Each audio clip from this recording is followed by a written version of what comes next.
We change when you change a light bulb when it burns out. You change buses, trains, and airplanes when the one you're on won't take you to your desired destination. Athletic teams change head coaches and players when the team isn't winning.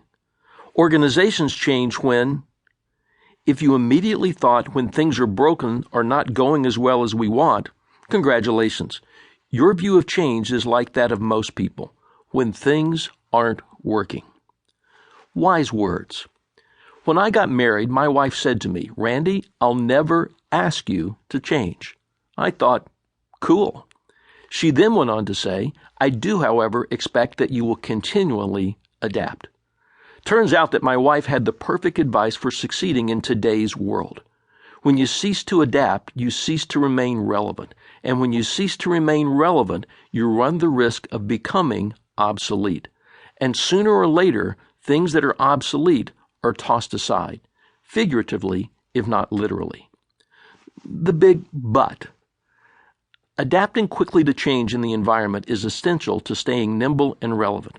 In fact, the most nimble organizations react so quickly that they almost appear to be ahead of the change. Conversely, viewing change as reactive places you and your team in the position of always catching up with your competitors, customers, and industry. Over time, that type of change creates fatigue and causes burnout. The most nimble leaders and teams see around corners and anticipate the needs of customers and opportunities within the marketplace before others.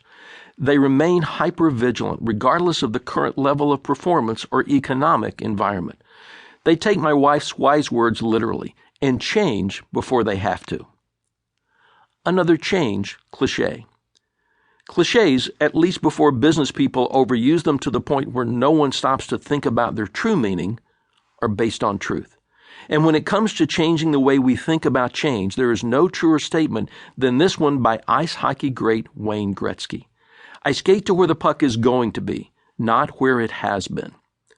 The problem with this particular cliché is that it can be difficult to know where the puck is going to be.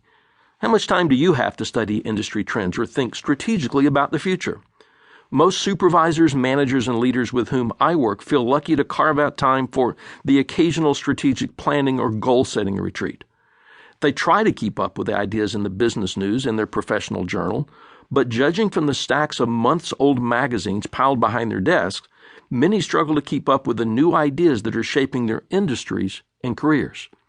Thinking about where the puck is going to be is a luxury they don't believe they have. The time test. Pull out your calendar. I can hear the groans as I'm speaking, but do it anyway, unless you are driving, and then do this when you safely are at your desk. This isn't going to turn into a time management seminar, but the reality is your calendar is the true test of what is important to you. How much time did you invest over the past month thinking about the future and where your company, industry, or profession is going? Don't feel bad if the amount of time is small or non-existent. Mark Elwood, president of Pace Productivity, Inc., reported that only 2% of managers in his studies report any time spent on long-range planning that affects the future.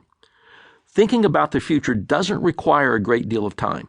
In fact, Elwood found that the managers who did track their time in long-range planning wished they could spend less time in that area. But you do need to have some idea where the puck is going. How are you going to change your team's perception of change if you can't anticipate it for yourself? Assuming you said that this is an area where you need to focus, your goal is to make small, incremental improvement. If you're starting at 0, set a target of 15 minutes per week if you're a frontline leader. Keep working until you can get to 30 minutes per week.